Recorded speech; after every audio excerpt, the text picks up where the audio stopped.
I'm Ana Maria Salazar. Thank you. Thank you so much for joining us here living in Mexico. So Mexican Congress finally concluded this year's work, this year's session, and there is a lot to talk about. And I guess the one law that was approved that is making headlines, not only here in Mexico, but probably around the world, that it appears, at least the way this legislation was described, that pretty much vaping in Mexico is illegal. And if you try to introduce vapors into Mexico or import vapors or sell vapors, you could go to jail for quite a long time. I mean, it is an extraordinary piece of legislation. I think I'm exaggerating as I'm trying to describe this, but boy, it raises a lot of questions. They also passed legislation that has to do with other aspects, China tariffs, of course, that if you've been following the headlines, has made the Chinese extremely, extremely angry. Anyway, today's guest, and I always appreciate him joining us, is Carlos Ramirez from Integralia. We have to start, Carlos, with this anti-vaping law. Could you just put into context what is this about? Is someone going to go to jail if they are vaping on the street? Welcome to Living in Mexico. Thank you, Ana Maria, for having me. My pleasure. Basically, yes, the Federal Congress of Mexico approved this week a very unusual type of law in the sense that basically is prohibiting vapes in Mexico, and criminalizing to those who sell vapes in the future will be subject to the law. Where did this come from? And I think everyone is asking the same question. So on February 5th, 2024, President López Obrador, if you recall, proposed 18 constitutional reforms. On that date, one of that reforms was a reform to criminalize vaping in Mexico. Why did he choose this topic? No one knows. No one knows. I mean, Mexico has, as many other countries, a health issue with tobacco, cigarettes, and more recently with vaping. But really, it's not something significantly big in order to basically ban vaping in the country. But López Obrador had this fixation with this topic, and he proposed it. And after a year and a half, López Obrador is gone, actually 2 years. Sheinbaum has been in power for 14 months. Now they decided to push for this reform. But let me tell you something, Ana Maria. Although it is certainly something significant, the vaping story is clearly something that we're not clear why did the federal government decided to move forward with this. In reality, the health law that was approved by Congress has many other things that are much more relevant to health issues than really the ban on vaping. And that, I think, it was clever for the Sheinbaum administration in the sense of pushing for the law, distracting the public with the vape story, and at the end of the day, approving other relevant things, much more relevant things, right, without discussion. Well, what are those? I mean, what is that? What part of the legislation should we focus on? There are two things. There are two things I would say that are relevant. One, the new law, the new health law, basically allows in the future, will allow, it's going to be gradual, but at the end of the administration of Sheinbaum, every single Mexican will be able to attend any hospital in the country, obviously IMSS, ISSSTE, or any state health institution. So this is a big change because Mexico has always had a fragmented health system in which basically there are Social Security insured population and non-insured population. 50-50, let's say, which is currently the number around in Mexico. 50% of the population has Social Security, 50% doesn't have Social Security.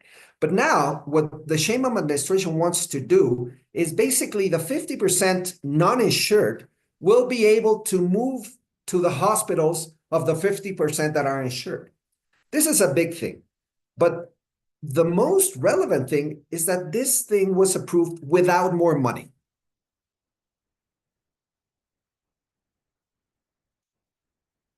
No, not this one.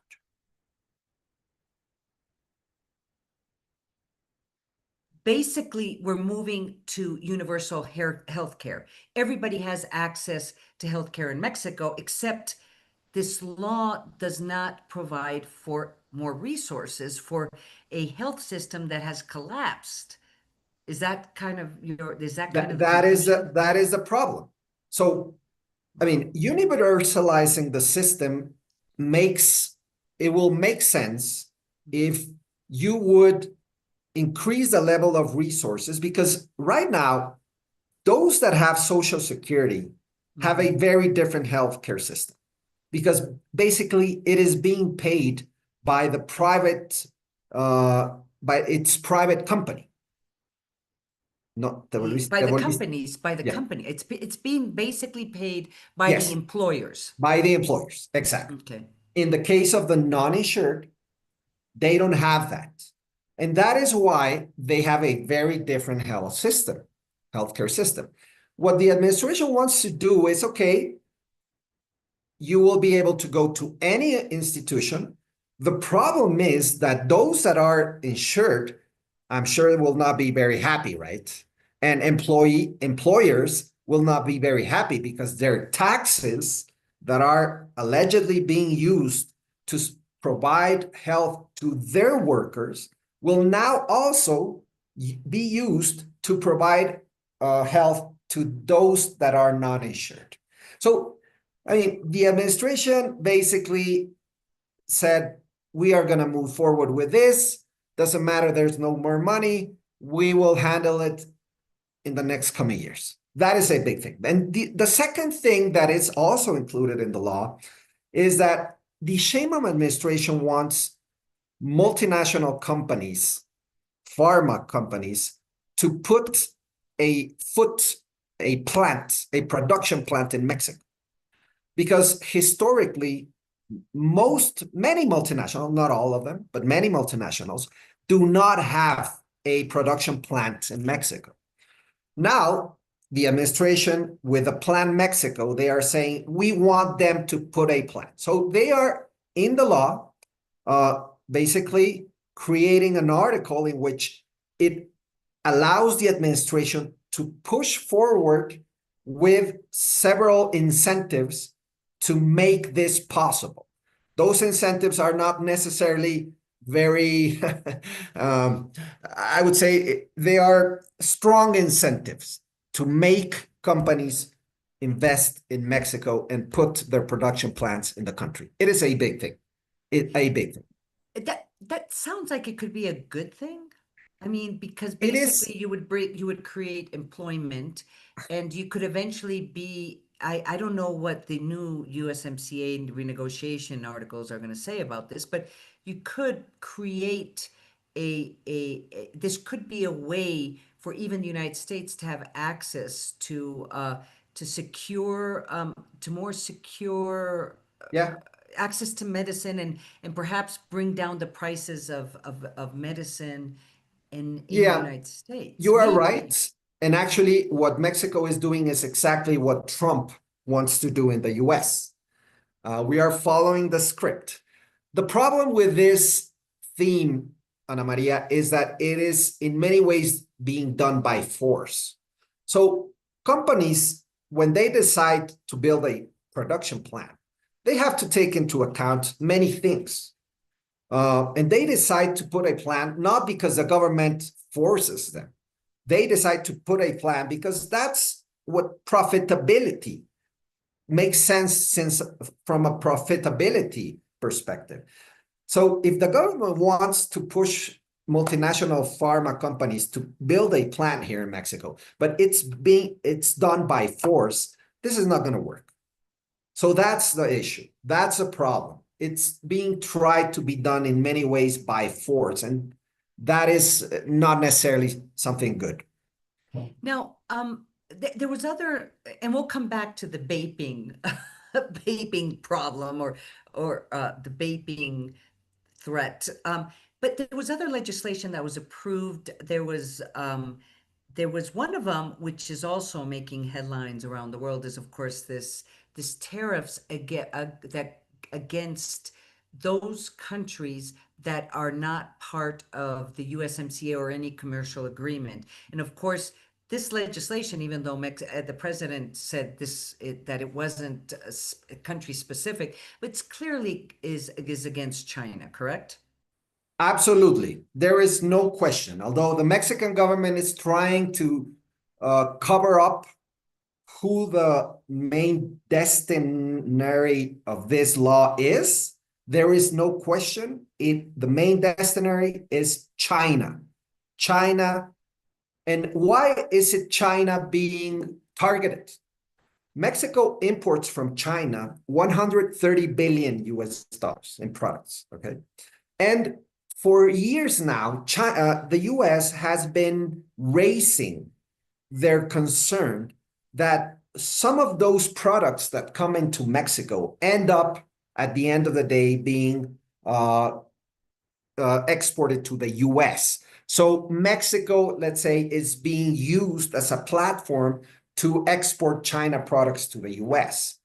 Truth or not, the reality is that Mexico, with this big decision, I would say it is the most relevant commercial decision in Mexican history since NAFTA, I would say, probably, since USMCA.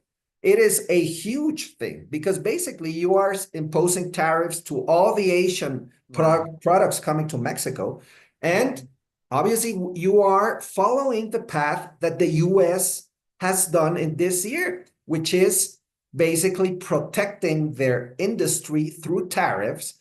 And obviously this has a lot to do with the next year USMCA revision. So is there any concern that this decision would, for example, increase inflation in Mexico? Yeah, absolutely. Yes, okay. And I'm sure, well, the Chinese government already has laid out their position. They're very upset. Yeah, very angry, of course. And they're very angry. What is going to happen? I mean, what way is China going to retaliate? Or is there any expectations that China could retaliate? I mean, I am sure they will retaliate, although commercially, there is not much they can do because Mexico exports very little to China, 10 billion. So we are really not a big exporter to China. But I am sure that China will raise their concern through other channels. Obviously, they're not happy. They believe that this is being done mainly because the US is pushing Mexico to take this decision. And clearly China, I mean, they will go to the WTO and obviously raise concerns there. So they will do something. No question that they will strike back in some way or another.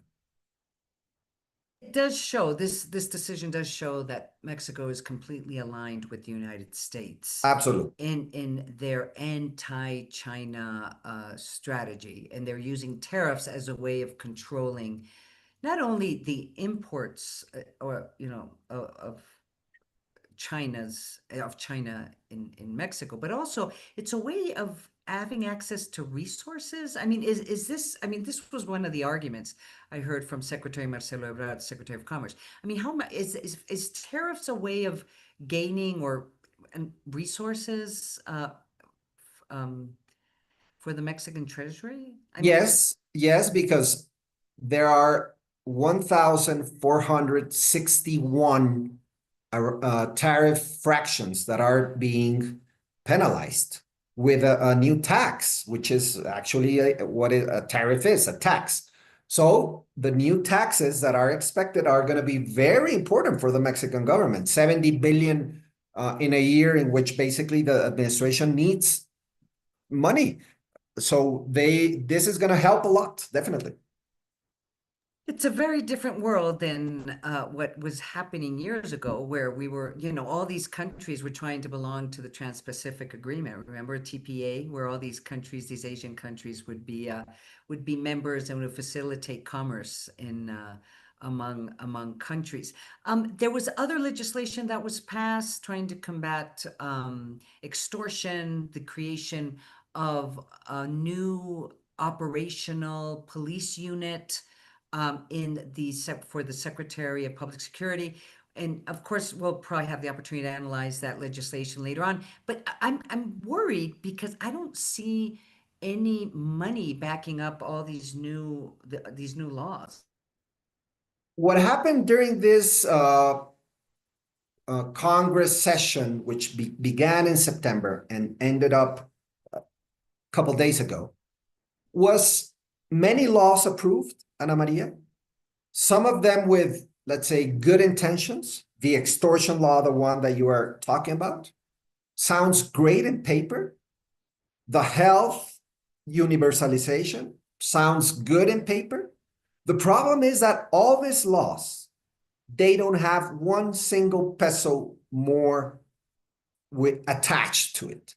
So how can you implement an extortion law nationally? Actually, President Sheinbaum yesterday met with all the governors of Mexico, and basically she asked them to help with the new extortion law. But the state governments, they don't have a single dime for the implementation of this law. So my sense is that this administration wants to do a lot of things, but because they don't have enough resources, it is more intentions, more simulation than really something action in practice, right? Or we're going to have a tax reform next year. I mean, it almost seems impossible.